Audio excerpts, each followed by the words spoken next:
আসসালামু আলাইকুম রহমতুল্লাহি ওয়া বারাকাতুহু। প্রিয় তিনি ইসলাম দরদি ভাই এবং বোনেরা, আমার আম্মাজানেরা, আজকে আপনাদেরকে একটি সুন্দর বিষয়, যেটি হলো যে সকল সন্তানেরা বড় হোক চাই ছোট হোক, আপনার ছোট থেকে শুরু করে আপনার 25 বছর বয়স পর্যন্ত যারা মা বাবার অবাধ্য, যারা মা বাবার কথা একেবারে শুনতেছে না, ছেলে হোক অথবা মেয়ে, যেই হোক না কেন, ছেলে অথবা মেয়ে যেই হোক না কেন, তাদেরকে আয়ত্তে আনার জন্য বা আমার কথায় বাধ্য করার জন্য বা আমার কথায় যেন সে ওঠা বসা করে, চলাফেরা করে এবং বাবা মা যে সব উপদেশগুলো দিবে, সে যেই হোক না কেন, বাবা মার কথা মতো চলার জন্য একটি সুন্দর কোরআনি আমল আপনাদেরকে আজকে শিখিয়ে দিব। আপনারা দেখতেছেন এটি কোরআনুল মাজিদ। এই যে আপনাদের সামনে কোরআনুল মাজিদ থেকে আপনাদেরকে একটি সুন্দর আপনাদেরকে আমল শিখিয়ে দিব,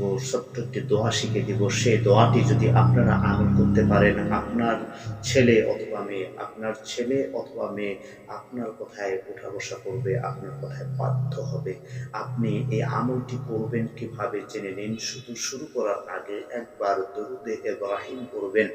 দরুদে ইব্রাহিম পড়বেন, তারপরে আপনি এই দোয়াটি যে দোয়াটি আপনাদেরকে শিখিয়ে দিব, ছোট্ট এই কোরআনের একটি আয়াত আপনি 101 বার পাঠ করে যে কোনো একটি সুন্দর খাওয়ার উপযুক্ত যে পানি, সেই পানি 1 বোতল পানি নিয়ে সেই পানির মধ্যে দম করে দিবেন। সেই পানির মধ্যে 101 বার করে দম করে দিবেন। তারপরে শেষে আরেকবার দরুদে ইব্রাহিম পড়বেন। এই পানি আপনার ছেলেকে অথবা মেয়েকে 3 দিন খাওয়াবেন, ইনশাআল্লাহ আপনার ছেলে অথবা মেয়ে আপনার কোঠায় উঠা বসা করবে, আপনার কোঠায় বাধ্য হবে। সেই দোয়াটি হলো বিসমিল্লাহির রহমানির রহিম। ওয়াল জিবালা আরসাহা, ওয়াল জিবালা আরসাহা, ওয়াল জিবালা আরসাহা।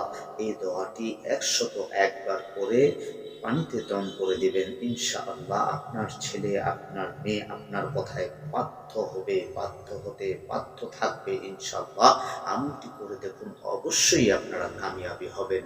আর কমেন্টে জানাবেন। আর আমার এই চ্যানেলটিতে যারা নতুন এসেছেন, অবশ্যই চ্যানেলটিকে সাবস্ক্রাইব করে পাশে থাকবেন। আসসালামু আলাইকুম ওয়া রাহমাতুল্লাহ।